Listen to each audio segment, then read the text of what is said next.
Por supuesto, continuamos la serie de enseñanzas titulada La vida bendecida, basada en el inicio del Sermón del Monte, basada en las bienaventuranzas que dio el Señor Jesús. En el Monte de las Bienaventuranzas, así se conoce, y por supuesto, el monte o la montaña o la loma no es una montaña tan grande.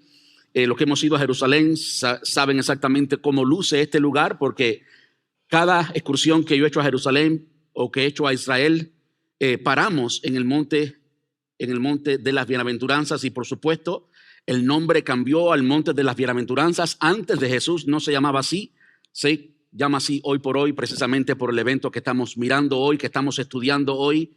En este sermón, el sermón maestro, la obra maestra en términos de homilía del Señor Jesús, Él lo comienza con las bienaventuranzas. Y las bienaventuranzas son 8 declaraciones del Señor Jesús en las que Él dice, bienaventurados los, da una descripción y entonces nos dice un poco más acerca de estas personas. Por lo general, de ellos es el reino de los cielos, por ejemplo. Y lo interesante o algo peculiar, algo único, no solamente lo interesante, sino lo peculiar de este sermón es que cada una de esas 8 ocasiones el Señor comienza diciendo 3 veces felices o bienaventurados. Es lo que significa bienaventurados, significa 3 veces felices. No sé usted, pero el Señor, por supuesto, no tenía ninguna colilla a la hora de predicar, no tenía que innecesariamente repetir absolutamente nada, de modo que entendemos que muy intencionalmente en el primer sermón del Señor Jesús, Él repite, reitera una vez más lo que es la bendición para aquellos que son parte del reino. De modo que entendemos que en el corazón de Jesús y en lo que es el reino de los cielos habita la bendición de Él para todo lo que el mundo entiende como no bendecido, para todo lo que el mundo entiende como lo contrario. Y es una de las cosas que comenzamos a ver la semana pasada y espero que hoy podamos verlo igualmente. Quiero invitarle que vaya conmigo a Mateo capítulo 5, versículos del 1 al 3. Mateo 5 del 1 al 3, donde aparecen el inicio de este sermón, el inicio de las bienaventuranzas. Hoy vamos a ver solamente una de ellas. Dice, cierto día, al ver que las multitudes se reunían, Jesús subió a la ladera de la montaña y se sentó. Sus discípulos se juntaron a su alrededor y él comenzó a enseñarles. Dios bendice a los que son pobres en espíritu y se dan cuenta de la necesidad que tienen de él, porque el reino de los cielos les pertenece. El reino de los cielos les pertenece. Lo primero que quisiera hacer hoy es hablar un poco acerca del reino de los cielos y las bienaventuranzas como tal y la naturaleza contraintuitiva del reino de los cielos en general. Para esto tenemos que contextualizar un poquito. Vimos la semana pasada, quizás repita algunas cosas, pero algo interesante del contexto en el que Jesús dio este sermón es la condición del pueblo. De nuevo, la semana pasada hablamos un poquito de ello, o quiero abundar un poquito más. Una de las cosas que sucedió y preparó el corazón de este pueblo, por supuesto eran judíos los que estaban allí, especialmente los discípulos del Señor Jesús, estaban sentados juntos con él. Es válido, es incluso necesario, básico, hacer la distinción que aunque había una gran multitud, el sermón del monte es dirigido más bien para los discípulos. Es por eso que en este caso Mateo nos dice que los discípulos se sentaron a su alrededor y entonces Jesús les enseñó. De nuevo, él dejó la multitud para enseñarle a estos discípulos, y cuando examinamos el contenido como tal del sermón del monte, encontramos una distinción muy clara de los que no son parte del reino de los cielos y los que son parte del reino de los cielos. El sermón completo trata acerca de esto, quiénes son parte del reino de los cielos y la bendición que tenemos de ser parte del mismo. Tú y yo somos bendecidos. Tú y yo somos felices a los ojos del Señor Jesús. El mundo quizás no nos ve como felices. Quizás tu opinión de ti mismo haya sido afectada por el mundo quizás tu opinión de ti mismo haya sido afectada por tu formación, haya sido afectada por lo que ves en el espejo, haya sido afectada incluso por tus defectos, el pecado en tu vida, para ser específico, y por esa razón quizás no digas, yo soy muy feliz. Pero quiero que hoy abramos nuestro entendimiento, abramos nuestro corazón a la luz de la palabra de Dios y veamos qué es lo que Dios dice que es muy feliz. Y si Dios dice que algo es muy feliz, pues entonces tenemos que cambiar la forma en que miramos nuestra realidad, porque Dios es siempre correcto. Dios siempre está en lo correcto. Amén. Dios siempre está en lo correcto. El pueblo de Israel había acabado de pasar 400 años del período intertestamentario. Y en el período intertestamentario, pensemos por un momento cómo se pudo haber sentido el pueblo de Israel. Tantos profetas por tantos años, hablando de tantas maneras, Dios a través de los profetas, por supuesto, para este pueblo, para el pueblo judío, para el pueblo de Israel. Y en esta ocasión estaban bajo el imperio romano. El imperio romano los trataba con mucha fuerza, los trataba con un puño fuerte, los trataba con brutalidad. A todos, incluyendo a los judíos, no solamente a los judíos, sino a todos. Hubo cierta etapa en el imperio romano en que se conoce como la paz romana, muy fácil de entender, en que especialmente el pueblo judío recibió ciertos alivios en cuanto a la forma en cómo el imperio romano los gobernaba todo el imperio. Pero algo que pasó en esos 400 años es que Dios no habló. No hubo profeta de Dios. Pensemos por un momento lo ignorado que quizás se sintió el pueblo judío. ¿Qué tal todas las promesas del Mesías precisamente? ¿Qué tal todas las promesas, por ejemplo, como dice uno de los salmos, que el Señor exhibirá tu justicia como la luz del día? ¿Qué tal si pensamos en el Salmo de David? Yo creo que durante este periodo intertestamentario quizás este salmo sonaba en la mente de muchos de los judíos. Mientras me dicen todos los días, ¿dónde está tu Dios? ¿Puede usted pensar en ese escenario? El pueblo judío bajo el imperio romano, justo después del imperio griego. Y 400 años de silencio, 400 años en que Dios no hablaba. ¿No se sentiría usted abandonado por el Dios que le ha prometido tantas cosas? ¿No se sentiría usted con una sed de justicia? ¿No se sentiría usted con una sed de Dios extraordinaria? La semana pasada le hablé de cierta parte del contexto, cómo se sentía el pueblo judío. Hoy se los traigo desde otra perspectiva, pero la realidad es que el pecado del pueblo judío es quien les había traído hasta allí. El pecado del pueblo judío es quien les había traído hasta allí. Dios escogió al pueblo judío. Dios escogió a Abraham de Ur de los Caldeos cuando era todavía un pecador. Cuando no tenía pacto con Dios, Dios en su soberana voluntad, por el puro afecto de su voluntad, como decía el apóstol Pablo, lo escogió, lo sacó, le prometió, y el producto de la promesa o del cumplimiento de la promesa que Dios le hizo a Abraham, el cumplimiento de esa promesa es la historia del pueblo de Israel. El pueblo de Israel para este tiempo, en los tiempos del Señor Jesús, había pasado tantos años, se sentía, como ya he explicado. ¿Cómo se sentiría usted? Piense por un momento. Eso nos ayuda a entender un poquito la condición que había en el corazón, el desespero que había en el corazón de este pueblo. Para todo el mundo, para los romanos, quizá para la opinión de muchos de los judíos, ellos eran despreciados. Muchos eran muy pobres, muy pobres. Y en medio de esa circunstancia, Jesús da su primer sermón, y en ese primer sermón intencionalmente repite 8 veces de inicio: muy felices, muy felices, muy felices, muy felices. Ahora, ¿qué quiso decir el Señor Jesús cuando dice muy felices? Es una de las cosas que tenemos que entender. La palabra en griego es makarios, bendecidos o muy felices, o 3 veces felices.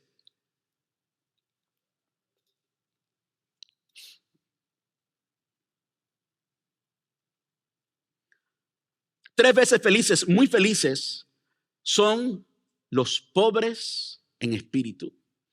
Y este es el carácter contraintuitivo del reino de los cielos versus cualquier reino humano. Cualquier reino humano no pensaría en que una persona pobre de espíritu es una persona muy feliz. A la vista del hombre, al entendimiento del hombre, la consideración del hombre, no importa cuál sea el contexto político, económico, social, cualquier persona que sea pobre de espíritu, no necesariamente las personas van a entender que es una persona muy feliz. Casi siempre van a entender totalmente lo opuesto a lo que es una persona pobre de espíritu. Ahora, para aclarar, una persona pobre de espíritu no es necesariamente una persona pobre en términos de economía, en términos materiales o físicos. Hay muchas personas que son muy pobres físicamente en términos de economía o de finanzas materiales, pero son muy altivos o muy orgullosos en el interior. ¿Ha conocido usted personas así? No sé usted, pero yo he conocido a personas que no tienen nada, absolutamente nada, pero andan en el carro del año. Quieren impresionar a todo el mundo y parecen ser artistas de Hollywood. Sin embargo, andan en deudas y, puedo abundar un poquito más. Creo que todos nos hemos relacionado con ese tipo de personas y no solamente lo que quieren expresar. Básicamente lo que vemos en términos materiales es un reflejo de lo que hay en el corazón. Cuando hay la necesidad de tratar de reflejar algo que no está allí, entonces, ¿qué es lo que estamos viendo? Estamos viendo a alguien que es pobre, pero pretende ser rico o quiere dar la imagen de que es rico materialmente. Y es una de las ilustraciones nomás. Tenemos que entender que Jesús estaba hablando exclusivamente del reino de los cielos, del reino de los cielos. Por eso tantas veces se repite, creo que 23 veces se repite en el Sermón del Monte, el reino de los cielos. Jesús estaba hablando con sus discípulos y dice del reino de los cielos que los que son pobres en espíritu, el reino de los cielos le pertenece a ellos. Entonces se hace claramente importante entender qué significa ser pobre espiritualmente.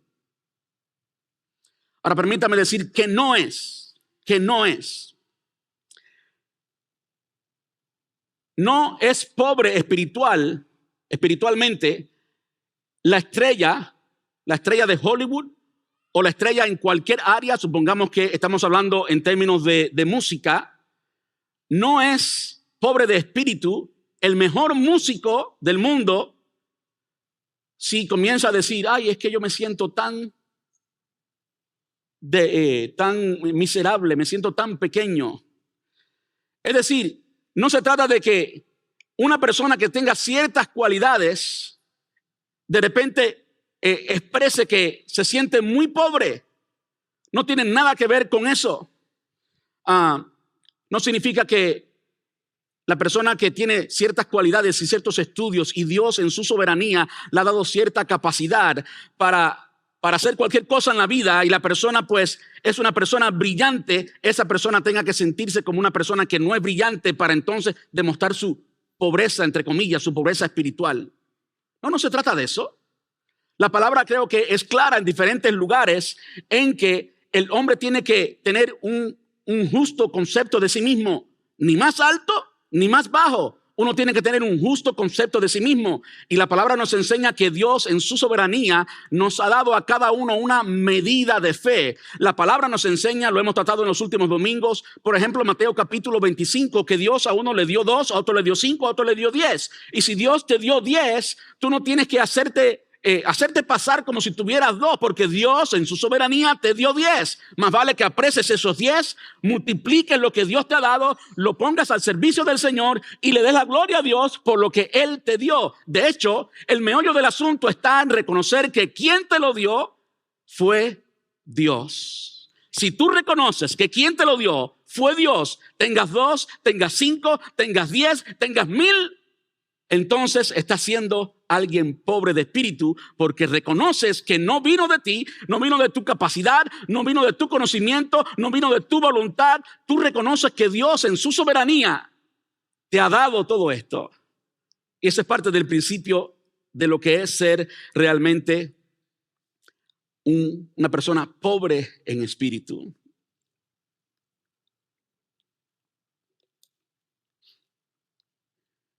Cuando pensamos en alguien pobre en espíritu, de quien Jesús dijo que el reino de los cielos es de ellos, ya es de ellos, y vamos a hablar un poquito más acerca de eso, cómo está en presente. Tenemos que entender que cuando llegamos al reino de los cielos, en otras palabras, cuando reconocemos nuestra necesidad de Cristo, nuestra necesidad de salvación, cuando cada uno de nosotros ve nuestro pecado y reconoce que tenemos necesidad de un Salvador, eso es ser pobre en espíritu. Y cuando eso sucede, entonces el Rey de Reyes y Señor de Señores nos acepta como sus hijos. Cuando respondemos a la invitación del Espíritu Santo, cuando el Espíritu Santo nos ha traído convicción de nuestro pecado y nos ha hecho ver nuestra necesidad de un Salvador y nos ha mostrado a Cristo como el único Salvador, y nosotros abrimos el corazón, entonces el Espíritu Santo viene a morar en nosotros, y desde ese momento preciso ya somos parte del reino de los cielos. Ahora, la imagen que Jesús está dando aquí, es la imagen de cuando alguien entra en la presencia de un rey. Por supuesto, si estamos hablando del reino de los cielos, estamos hablando de un rey que opera un imperio. Estamos hablando de un rey que gobierna un reino, ¿sí? Cuando tú y yo nos comparamos los unos con los otros, cuando tú y yo nos comparamos los unos con los otros, es posible que usted se sienta como un rey. Es posible que usted se sienta como alguien que merece. Es posible que usted se sienta como alguien de mayor altura. ¿Sí o no? En todo reino humano ocurre eso. Las clases sociales, muchas veces distinguidas por las finanzas. ¿Qué tal el nivel educativo? ¿No hay personas que tienen mayor educación que otros y miran con desprecio a los que no tienen educación? Podemos hablar mucho de cómo cuando nos comparamos unos con otros en cualquier reino humano, hay posibilidad de que una persona se sienta superior a la otra, ¿verdad? De hecho, parte de eso es precisamente lo que estaba sucediendo en el mundo judío, en el contexto judío, aún dentro del Imperio Romano. ¿Por qué digo esto? Digo esto porque es importante. Digo esto por la presencia de los fariseos. La presencia de los fariseos. ¿Sabe usted quiénes eran los fariseos? Cuando usted estudia el Antiguo Testamento, usted no ve presencia ninguna de fariseos jamás en el Antiguo Testamento. Cuando comenzamos a estudiar la palabra de Dios y leemos los evangelios, los primeros libros del Nuevo Testamento, comenzamos a ver la presencia de los fariseos. ¿Quiénes son estos fariseos? ¿Cómo surgieron? ¿Y por qué? Muy importante, ¿por qué? Más que a cualquier otro tipo de persona, los fariseos fueron quienes recibieron mayor reprensión de parte de Jesús personalmente. Fue a quien Jesús les dijo: ustedes son víboras, ustedes son hijos del diablo, ustedes están ciegos espiritualmente. Muy fuerte, ¿verdad? ¿A quién Jesús le dijo eso? A los escribas y fariseos. ¿Cómo surgieron los escribas y fariseos? En el periodo del silencio de Dios, en el periodo intertestamentario, cerca de la mitad de ese periodo se levantó un partido, algo parecido a un partido político, y ese partido político que quiso mantener las reglas y tradiciones judías, ya que había pasado tanto tiempo, el pueblo judío estaba sufriendo las consecuencias de su pecado. Ellos quisieron traer el orden de Dios, la moral de Dios, quisieron traerla a un mundo y quisieron traerla con la ausencia de Dios. Importante, no es que Dios estaba completamente ausente, sino que Dios no había hablado, Dios no había iniciado nada. Los escribas y fariseos es pura voluntad humana, es puro deseo humano y es pura regla humana. Y esto nos enseña que el hombre, la voluntad humana, el conocimiento humano, las intenciones humanas no pueden jamás producir el reino de Dios. Como bien le explicaba el Señor Jesús a Nicodemo en Juan capítulo 3, uno tiene que nacer del agua y del espíritu.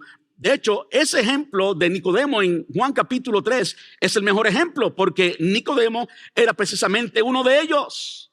Era uno de ellos. Entonces, estos escribas y fariseos, la palabra es muy enfática en decirnos cómo ellos pensaban y cómo por cerca de 200 años después de ser fundados los fariseos, el modo de pensar de ellos era que ellos eran superiores. Era que ellos eran más santos, era que ellos merecían más. Entonces pensemos por un momento el pueblo judío, por una parte los romanos, tantas jerarquías dentro de el imperio romano, como es lógico de cualquier imperio, especialmente cuando se trata de el servicio militar y demás. Habían esas jerarquías en el imperio romano y también en el mundo espiritual. Existían ciertas jerarquías que Dios no había dado en ningún momento. Simplemente era el hombre, por su religiosidad y por su apariencia externa y por las reglas que habían puesto este grupo de personas, los escribas y fariseos, por el conocimiento que tenían, ellos creían ser más justos y más santos que el resto. Ese es el contexto en que Jesús dice que el reino de los cielos es de los pobres en espíritu. Pensemos que no se trata de diferentes ciudadanos del reino. De nuevo, cuando miramos a otros podemos sentirnos mejor, podemos sentirnos peor. Pero cada uno de nosotros, escuche esto ahora, cada uno de nosotros, cuando está en la presencia del Rey, cuando está en la presencia de Dios, cada uno de nosotros cuando entra en la presencia de Dios y tiene un encuentro real con Dios mismo. De hecho, no hay nadie que pueda entrar en el reino de Dios sin tener ese encuentro personal. Y cuando tú y yo, todos nosotros que somos parte del reino de Dios, tenemos ese encuentro con el Rey, todo sentido de justicia que tenemos, toda alta moral que pensamos tener, todo orgullo, todo aquello que nos hace pensar que somos ricos en una manera u otra, todo eso se hace ceniza. Todo eso se desvanece ante la gloria, ante la santidad, ante la majestad, ante el poder de Dios. Y es por eso que la palabra enseña que es necesario ser pobre en espíritu para pertenecer al reino de los cielos. Si va conmigo a Isaías capítulo, yo he hablado en varias ocasiones de esto. Creo que el domingo pasado hablé brevemente de esto, pero quiero que vaya conmigo a las Escrituras para que usted lo vea personalmente. Isaías capítulo 6, versículo 1.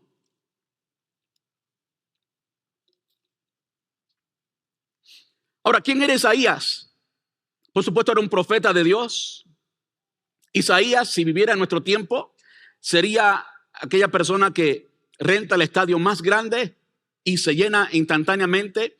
Sería la persona que tuviera más seguidores en YouTube, en todos los medios sociales.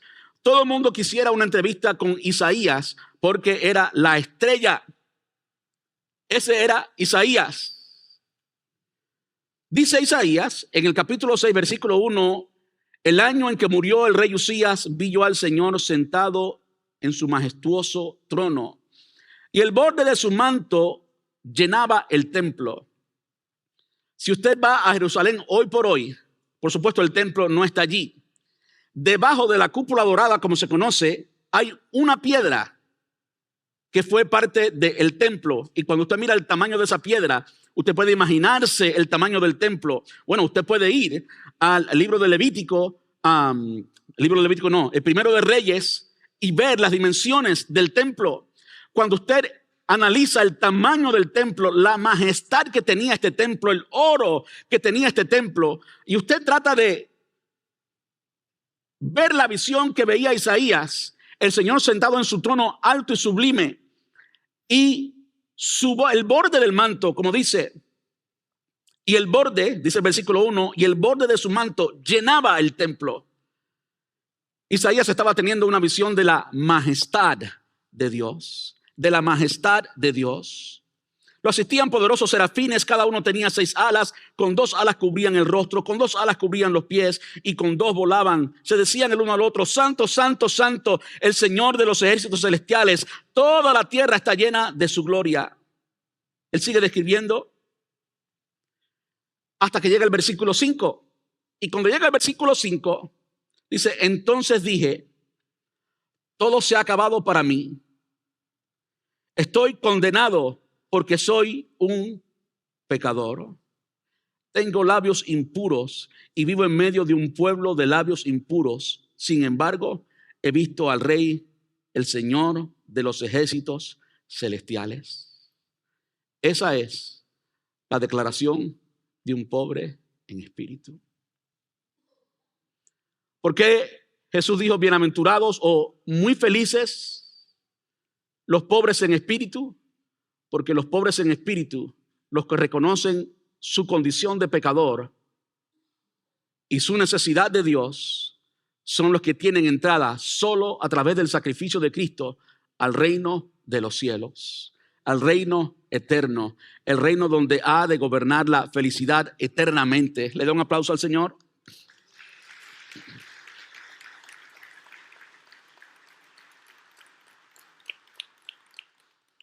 Quiero leer un poquito más de Isaías 6. Dice el versículo 6.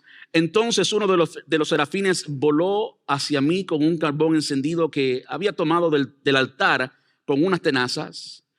Con él tocó mis labios y dijo: ¿ves? Este carbón te ha tocado los labios. Ahora tu culpa ha sido quitada y tus pecados perdonados. Esa es una imagen de lo que Dios ha hecho con todos nosotros, pero solo después de reconocer nuestra necesidad de Él. ¿Saben? Podemos sentirnos más justos, más santos, más morales cuando nos comparamos con otra persona, pero cuando nos paramos delante de Dios y vemos su majestad, su grandeza y su hermosura, todos nosotros nos sentimos como lo más sucio, como lo más cochino que podamos conocer. Y esa es precisamente la condición en que Dios nos ve antes de aceptar el sacrificio de Jesús por cada uno de nosotros. Todo cambia instantáneamente. Sí, instantáneamente.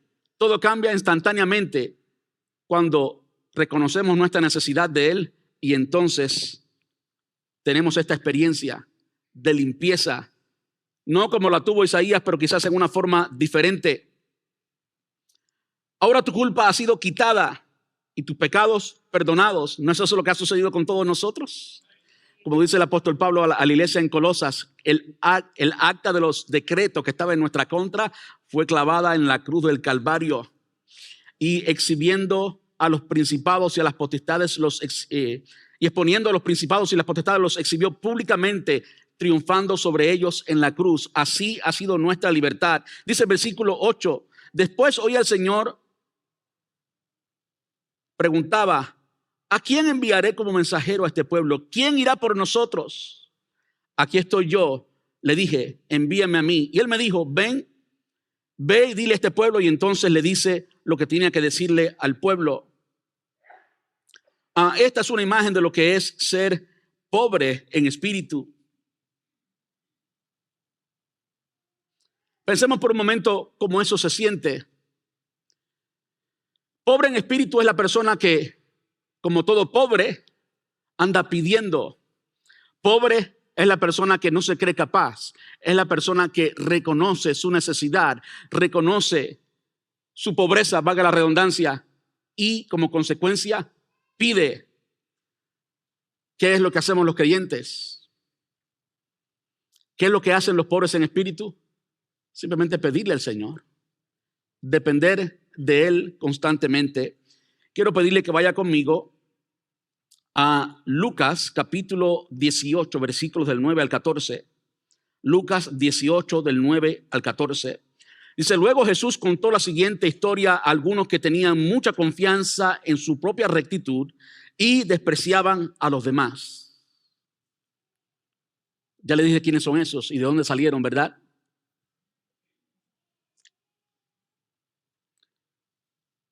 Dos hombres fueron al templo a orar. Uno era fariseo y el otro era un despreciado cobrador de impuestos. La semana pasada hablé un poquito acerca de los cobradores de impuestos. El fariseo, de pie, nos habla mucho de cómo se sentía, apartado de los demás, muy enfático como Lucas lo describe, hizo la siguiente oración. Escuche cómo oraba este fariseo. Te agradezco, Dios, que no soy como otros, tramposos, pecadores, adúlteros. Para nada soy como ese cobrador de impuestos. Ayuno 2 veces a la semana y le doy el diezmo de mis ingresos. Y te doy, perdón, el diezmo de mis ingresos. En cambio, el cobrador de impuestos se quedó a la distancia y ni siquiera se atrevía a levantar la mirada al cielo mientras oraba, sino que golpeó su pecho en señal de dolor mientras decía: oh Dios, ten compasión de mí, que soy un pecador. Le digo que fue ese pecador y no el fariseo quien regresó a su casa justificado delante de Dios. Pues los que se exaltan a sí mismos serán humillados y los que se humillan serán exaltados. Yo creo que esa parábola no hay ni que explicarla, ¿verdad que sí? Todo el mundo entiende exactamente lo que el Señor estaba diciendo. Ser pobre en espíritu es simplemente reconocer nuestra necesidad de Dios. ¿Saben qué nos dijo el Señor Jesús también? El que quiera venir en pos de mí, en otras palabras, el que quiera entrar en el reino de los cielos, el que quiera ser parte del reino de los cielos, significa lo mismo que el que quiera ser mi discípulo, el que quiera entrar en mi reino. Niéguese a sí mismo. Eso es ser pobre en espíritu. Tome su cruz cada día, y sígame. ¿Saben que la cruz no es solamente el medio por el cual alcanzamos la salvación, es el medio por el cual continuamos nuestra salvación? El que es pobre en espíritu reconoce su condición, no mira a los demás por encima del hombro, no se siente jamás más merecedor. Y este es el concepto de la gracia del Señor. La gracia del Señor. No somos mejor que absolutamente nadie. No somos mejor que nadie. Simplemente hemos sido perdonados y estamos en un proceso de transformación. Digo un proceso porque aunque sí hay un momento instantáneo de la santidad de Dios, el momento en que ocurre esa transacción en la que Dios perdona todos nuestros pecados, Él toma todos nuestros pecados y Él nos entrega toda su justicia. Eso es lo que es la justificación.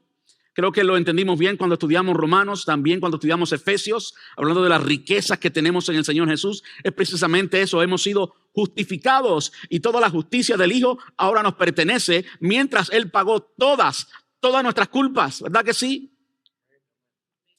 Eso es lo que es alguien pobre en espíritu, alguien que ha reconocido y que por lo tanto ahora le pertenece al Rey.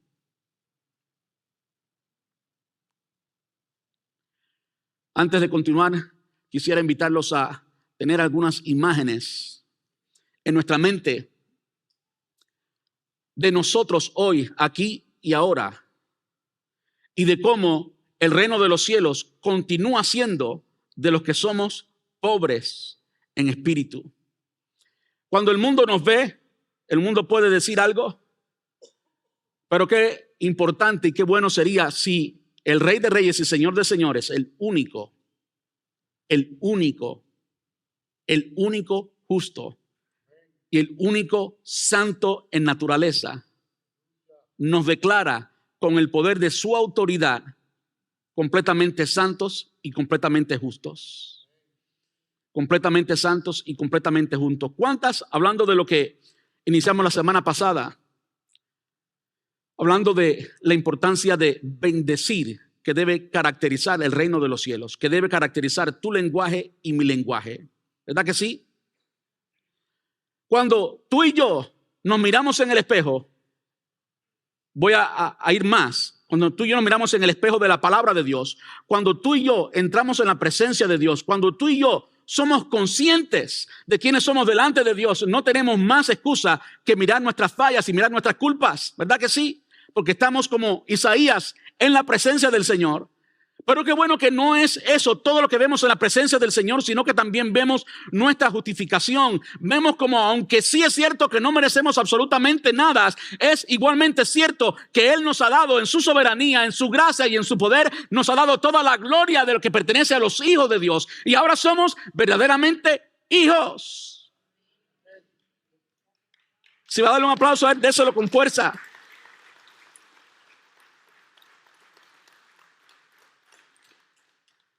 Jamás nadie podrá entrar en la presencia del Señor como este fariseo, pensando que merecía, pensando que su carácter moral había comprado el cielo. Eso es un insulto para el Señor. Solamente compra el cielo la sangre del Cordero. Esa es la que compra el cielo. Y como Él ha pagado por tus culpas y mis culpas, cualquier otra cosa que tengamos poner como pago es un insulto a el sacrificio de Jesús en la cruz del Calvario.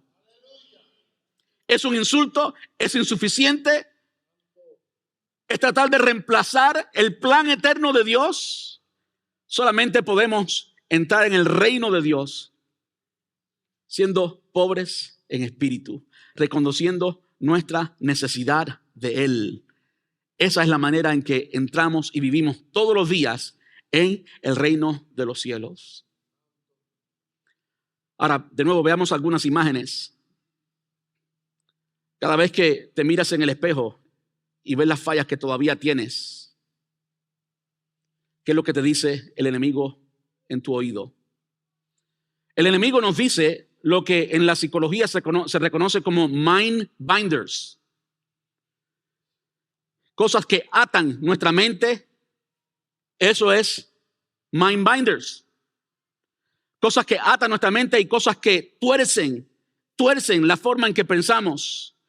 Y de repente tú y yo quizás comencemos a decirnos mentiras y a creer mentiras, no solamente de ti mismo, sino a creer mentiras de los demás. ¿Cuáles son las mentiras que a veces creemos? Yo voy a ser así siempre. Yo jamás voy a cambiar. Yo seré de esta manera por el resto de mis días. Fulano y fulana de tal simplemente es así, jamás va a cambiar. Yo no merezco. ¿Cuántas veces nos hemos dicho esto? Yo no merezco.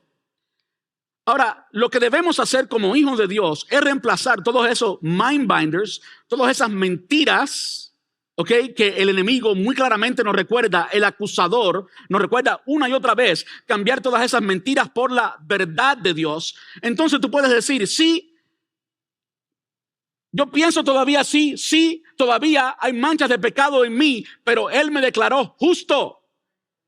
Pero Él está en proceso de santificarme. Usted puede decir, pero yo soy un hijo de Dios. Yo soy un hijo de Dios. El cielo está dispuesto para mí. El Espíritu Santo está trabajando en mí. Amén. ¿Se da cuenta que usted no está dependiendo de usted? Usted simplemente está reconociendo su falta, su falla, y está honrando a Dios. Es el Espíritu Santo quien nos transforma. Es Dios quien ha declarado eso de ti. No es que tú por tu propia voluntad y por tu orgullo y por tu capricho y porque quieres impresionar al mundo te has nombrado cosas que no eres. No, es que Dios llama las cosas que no son como si fueran, porque ve el producto final. Él te conoció antes de la fundación del mundo y aunque sabía todo lo malo que ibas a hacer, llegó un momento en que Él te llamó y cuando tú respondiste al llamado del Señor, cuando tú respondiste a la invitación del Espíritu Santo, entonces Él vino y entró a tu vida y Él no ha terminado. Él va a terminar el proceso. Él terminará la vasija y será una vasija que será para honra de Dios. Será para la honra de Dios. Será para la honra de Dios. Para de juzgarte, para de decirte mentiras del mismo infierno, para de condenarte y comienza a recibir el perdón de Dios y comienza a recibir toda la bendición. 3 veces felices, muy feliz son los pobres en espíritu, porque de ellos es el reino de los cielos. Ahora, algo interesante acerca de esta bienaventuranza es precisamente que está en el tiempo presente. Si usted estudia las bienaventuranzas, interesante, el resto de las otras 7 no están en el tiempo presente, están en el tiempo futuro. Pero esta nos habla del tiempo presente. Cuando usted estudia Isaías capítulo 6, esa revelación que Isaías tuvo, después de este ángel tocar sus labios y demás y ser limpio, ¿verdad? Y después de Dios tratar con él, Dios le da la afirmación de que Él habita con los humildes, que Él habita con los contritos de espíritu, que Él habita con los quebrantados de espíritu, que Él habita ya, aquí y ahora. El reino de los cielos está ahora con los humildes antes que los humildes estén en el reino de los cielos. El reino de los cielos está con los humildes aquí y ahora antes que los humildes estén en el reino de los cielos. Y creo que todos hayan podido entender eso. Si vamos a Isaías 57, hablando del mismo escritor, el mismo autor, Isaías 57, versículo 15. Mire la imagen, es la misma imagen que había visto en el capítulo 6, el alto y majestuoso. ¿Okay? Así dice el versículo 15, el alto y majestuoso que vive en la eternidad. El santo dice, yo vivo en el lugar santo con los de espíritu arrepentido y humilde. Está diciendo que yo vivo. De repente tú quieres tener un momento en que eres consciente de la presencia de Dios. Quieres tener un momento en tu vida y en tu relación con Dios en que sientes, experimentas, vives la presencia de Dios en tu vida. ¿Sabe cuál es la puerta? ¿Sabe cuál es la puerta? Ser humilde de espíritu. Esa es la puerta, porque allí dice que Él vive. Yo vivo en el lugar alto y santo con los espíritus que arrepentido y humilde. Restauro el espíritu destrozado del humilde y reavivo el valor de los que tienen un corazón arrepentido. Tú tienes que parar de juzgarte y parar de permitir que tu pasado dicte quién tú eres, porque tu pasado quedó sepultado en la cruz del Calvario, tu pasado quedó en las aguas del bautismo, tu pasado es tu pasado. El apóstol Pablo dice que si alguno está en Cristo, nueva criatura es, y todas las cosas son hechas nuevas, son hechas nuevas.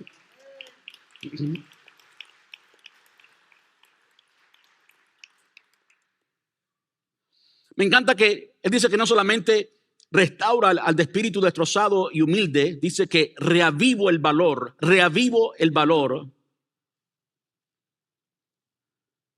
¿Cuántas personas no te han valorado?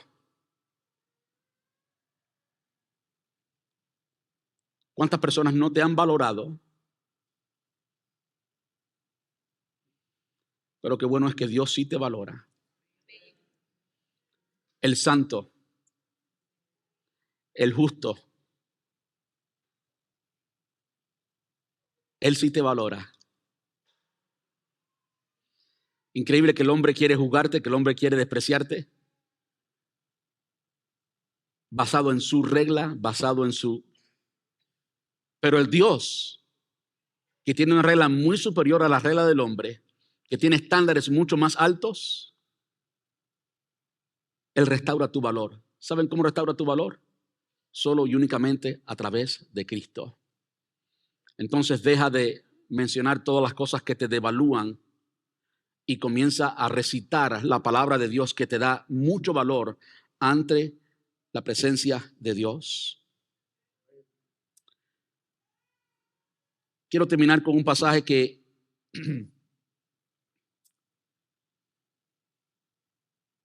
está en Gálatas 6:14. Pero antes de terminar con ese pasaje, quiero hacer un contraste en lo que el mundo entiende como feliz, en lo que el mundo entiende como alegre, y los conceptos del mundo y la arrogancia del mundo. Cuando usted piensa en alegría, un cubano pensaría en Celia Cruz. y un puertorriqueño en Marc Anthony. ¿Sí o no? No voy a cantar, no se preocupe. Pero sí quiero hacer referencia a las palabras de dos canciones que posiblemente usted conozca. Yo tengo que leerla porque no me sé la palabra, ¿ok? Todo aquel que piense que la vida es desigual, tiene que saber que no es así, que la vida es una hermosura, hay que vivirla. Todo aquel que piense que está solo y que está mal, tiene que saber que no es así, que la vida no hay nadie solo, siempre hay alguien. No hay que llorar. Que la vida es un carnaval y que más bello es vivir cantando, oh, oh, oh. No hay que llorar, que la vida es un carnaval y que las penas se van cantando. ¿Cuántos tienen en su mente ahora? Para pam. ¿Sí? Mientras que yo entiendo lo que Celia Cruz dice en su canción y valoro enfrentar la vida con humor y desde una perspectiva positiva, permítame decirle que no hay perspectiva positiva para el que no es parte del reino de los cielos. Permítame recordarles las mentiras que se creen los que no son parte del reino de los cielos. Mentiras como algo que expresa la canción. La vida es pasajera, hay que vivirla. Por lo tanto, a gozar, ¿verdad? Ese es el pensamiento del mundo. Cuando termine tus días, ahí se acabó todo. Por lo tanto, vive el presente. Es el pensamiento del mundo. Y todo eso, aunque pueda causar una buena salsa y un buen baile, son puras mentiras. Son puras mentiras. ¿Sí o no? Para que ningún puertorriqueño se sienta celoso y diga, él citó a los cubanos, pero no dijo nada de Marc Anthony. Vivir mi vida, la. Voy a reír, voy a gozar, vivir la vida, la. A veces llega la lluvia para limpiar las heridas, a veces solo una gota puede vencer la sequía. ¿Y para qué llorar? ¿Para qué? Si duele una pena, se olvida. ¿Y para qué sufrir? ¿Para qué? Si así es la vida, hay que vivirla, la.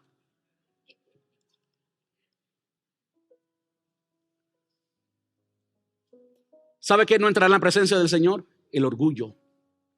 Eso no entrará en la presencia del Señor. El orgullo expresado aún en estas canciones. Una mentira que muchos se bailan y se gozan y creen que eso es la vida. Para el mundo son muy felices. Ahí están gozando y bailando a todo lo que da. Pero lo que Dios dice es que los que son realmente felices somos los que somos pobres en espíritu. Y que reconocemos que aunque podamos enfrentar la vida con alegría y con positivismo, solo la podemos enfrentar así cuando estamos de rodillas delante de Dios. Hay que ser pobres en espíritu para ser ricos ante los hombres. Hay que estar de rodillas ante Dios para estar parado ante los hombres. Hay que estar en dependencia de Dios para resistir al enemigo que está a nuestro alrededor. Hay que estar agarrado de Dios para uno vencer el enemigo que tiene en uno mismo. Solamente lo puedes vencer cuando estás agarrado de Dios y cuando entiendes que tú vives en un cuerpo de carne y hueso y que todos los días necesitas al Señor, que todos los días necesitas que el Espíritu Santo te dé las fuerzas para vencer todo pecado, que todos los días necesitas cargar tu cruz. Eso es ser pobre en espíritu y por eso el Señor dice que de ellos es ya, aquí y ahora, el reino de los cielos, el reino de los cielos. Por eso, si va a aplaudirle al Señor, hágalo con fuerza.